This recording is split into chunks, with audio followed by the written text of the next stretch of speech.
Well, hello, folks out there in YouTube land. Got a big show lined up for you. Let's get right on into it. All right, we're going to talk about how Coach Heupel is closing down the state pretty much in recruiting, and that's very important. Also, we're going to talk a little bit about the spring practice and everything going on with the Vols. Now, one of the things that every coach needs to do is try to shut down their state as much as possible and keep the best athletes coming to your university.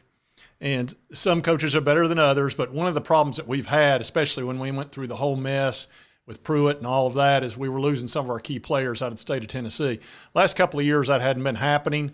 Let's take a look at 2023. As you can see right here, of course, we picked up Caleb Herring, #1 player in the state. Arian Carter, #2 player in the state. And I'm hearing a lot of good things about Arian Carter and Caleb Herring. They're saying that Caleb's coming off that edge really well. And Arian Carter, if you saw his interview, man, he knocked it out of the park. That's a smart dude that's got his stuff together. And athletically, they're saying he's flying all over the field. So, granted, they're freshmen, but that's a really good sign. And, again, the top 2 players in the state. And this year, we've already got committed the #1 player in the state again, which is Caleb Beasley, the #8 player in the state. And we're working on several others. And we'll take a look at that here in just a minute. But, again, closing down the state and getting the players that you want. You know, even if a player's in the top 10, that doesn't necessarily mean the Vols want them. They want the guys that fit and that have the skills that are right for Josh Heupel's offense and Banks' defense.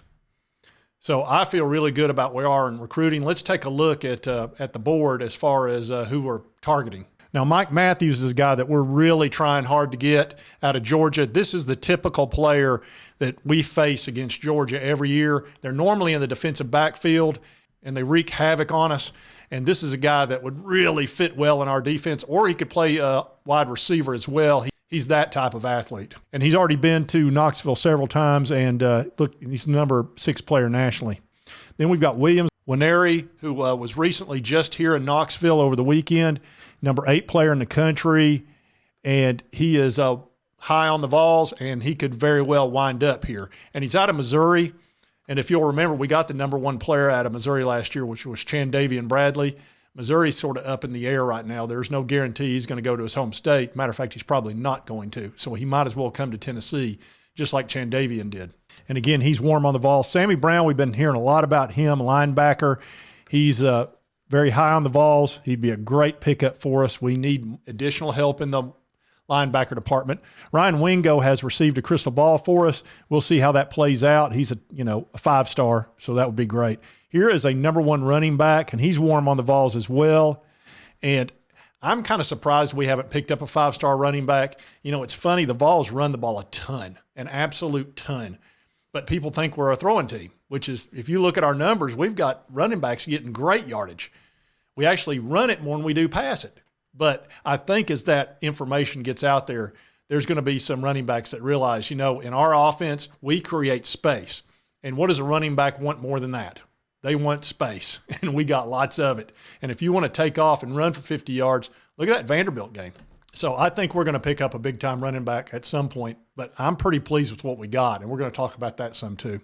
Then we've got Cam Franklin, who would be a great pickup for us, a big-time defensive lineman. He's warm on the Vols. We just picked up Jake Merklinger, which I think was an excellent pickup at quarterback, and that should help our recruiting down the line. Then Daniel Calhoun, which would be a fantastic offensive tackle for us. We need more tackle help. And Jaden Riddell, who's a tight end, who is very high on the Vols. He's a real high 4-star. Of course, we've got the commitment of Jonathan Eccles, who's a tight end. We're going to need 2 tight ends next year. And we did pick up a big-time wide receiver in J.J. Harrell and, of course, Caleb, which we've talked about. And there's Edwin Spillman, who is the #3 player in the state of Tennessee. He's a linebacker. And his brother actually plays at UT, and I think we'll be picking him up again. And that's part of what we were talking about with Boo Carter out of Chattanooga area, and then also Edwin Spillman. And actually, here's Boo Carter right here. They're showing him as cool, but I believe he just received a crystal ball for us. So I'm feeling really good about Spillman and Carter, the #3 and #4 players in the state. And that's really what Heupel's got to do. He's got to not let these coaches come in here like Dabo Sweeney, for example, or Nick Saban, who was in Arian Carter's living room the week that he picked the Vols. That's how much Saban wanted him. which is, he picked up 9 5-stars, but he still wanted Arian Carter real bad. I think it might have been to keep us from getting him, but he picked him up as well. And what he's basically doing is he's telling these other coaches, you're not coming into this state. You're not going to take our players. You're not going to pass. You shall not pass! That's right. You shall not pass. That's what he's saying.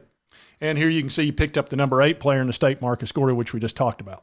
So I couldn't feel better about our recruiting. It's really looking great. We finished in the top 10 last year. We're number 6 in the nation right now. And we need to finish in the top 5 this year.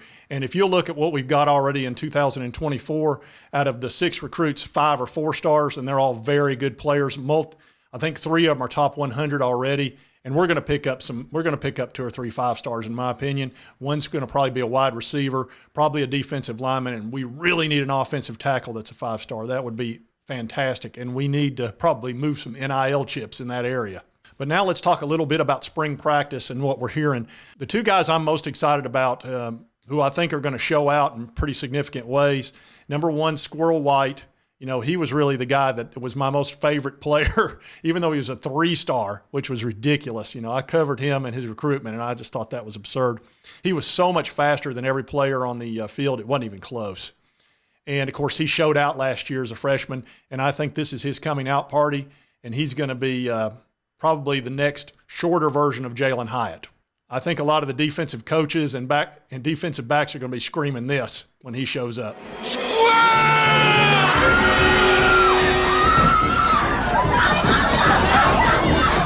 That's right. It's not going to be a pretty day when Squirrel shows up. Well, it'll be a pretty day for us. Also, I'm very interested in seeing what Cam Selden does. That's a guy that, look, he runs like a 4.3 40, and he's 210, 20 pounds. You could tell Heupel had to figure out a way to get him on the field, and he's like, well, I've got all these wide receivers. Let's put him at running back. When a coach does that, you're a freak athlete. He's like, I got to figure out a way to get you on the field. Other guys I'm really looking forward to seeing, Caleb Herring is showing out a little bit, Arian Carter, Joshua Josephs on the edge, James Pierce and Tyree West. Of course, they'll be sophomores. So we've got a lot of players I'm looking forward to seeing. Now, everybody's excited about Nico, but I don't think we're going to see a ton of him right off the bat. Joe Milton, I think, will be the starter. But, Nico, man, I'm telling you, everybody wants to see what that guy can do. And we'll probably see him in a backup role. And, look, if he played backup the whole year, that means Joe's playing really well, which would be just fine with me. But as I've said, I want him to be ready because, look, you're a sprained ankle away from Nico needing to go in there against, some intimidating foe, whether it's Alabama, at Alabama, or Florida in the swamp, or Georgia here. So he needs to be ready to go. But one of the things that folks have been talking about a lot is the pro day. And we've got a bunch of guys that are going to be going to the NFL. Of course, you've got Hendon Hooker, who, he's still not throwing yet, but he's going to start running in about 3 weeks, according to everything I've heard. And, of course, Jalen Hyatt's going to be heading to the NFL. And, the last few years, it hasn't been that big a deal when players leave because, we just haven't been that good. But last year, we got good real quick and went 11-2. And now it kind of hurts when they leave, and that's something we're just going to have to get used to. I hate goodbyes.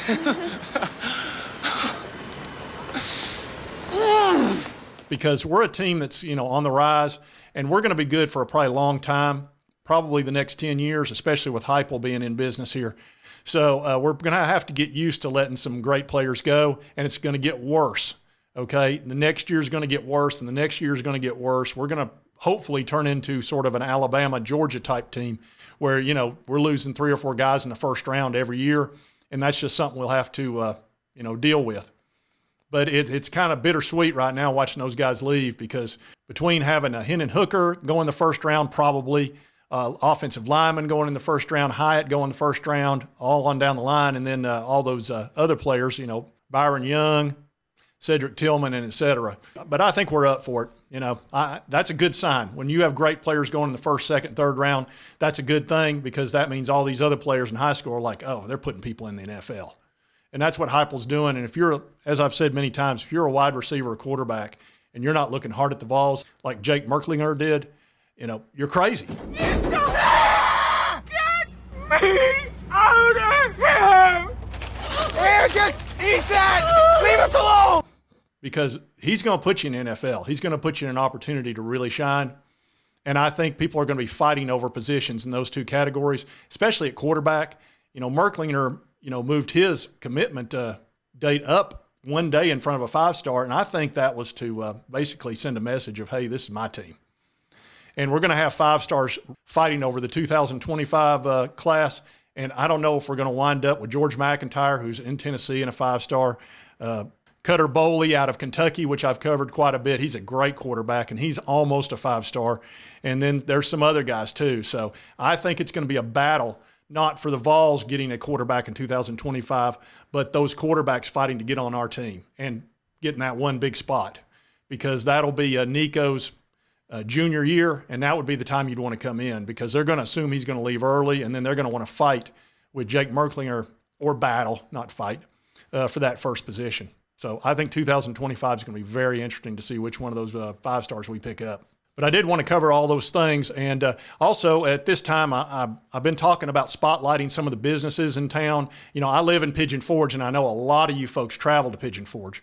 And I was sitting there thinking, if there's anybody that's on YouTube that can tell you where to go in this area, I live here. Okay, so I've eaten everywhere you can eat, just about. And one of my favorite places to go and to eat, or to just hang out, is the Old Mill District. And this is not a paid sponsorship or anything like that. And just showing you here, you can tell it by the Old Mill building that was here years ago. It's still there, and it's very picturesque. But they have a big restaurant right here called the Old Mill Restaurant. But my favorite place to eat is the Old Mill Pottery House for lunch. And it's very busy, so you're kind of lucky if you get in there. But it's right here, and they have great lunches. I like to eat there a couple times a month, especially in the wintertime when it's super easy to get in here. It's kind of tough sometimes in season because it is so popular. But if you're in Pigeon Forge and you're looking for a fun place to go, a nice place to eat, very relaxed, and great food, the Pottery House for lunch is great. The Old Mill Restaurant for dinner or lunch. Be sure to check that out. They've also got a candy kitchen. They've got the pottery place where they actually make the pottery in front of you, which is really cool. The old general store, they've got an ice cream shop.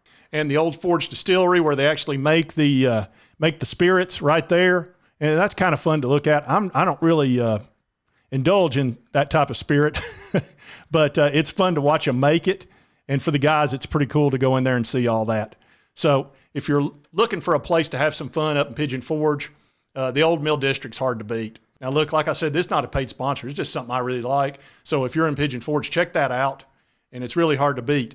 And if you are interested in sponsoring or being an advertiser on this show, just hit my email right here, and I'll be glad to talk to you about it. I'm a very reasonable person and might be able to work something out, because I am looking for a sponsor or some advertising. And if you like this content, be sure to hit that like button. Let's me know to continue to cover the Vols and all those types of things. And if you've not subscribed, it's right here on the left. Just hit that little button right there. Helps me out. Costs you not one penny. A lot of you watch my videos. Just hit that little boom. And right over here is my most recent video. And I hope you did like the content. We will see you next time on Sports Talk Jay.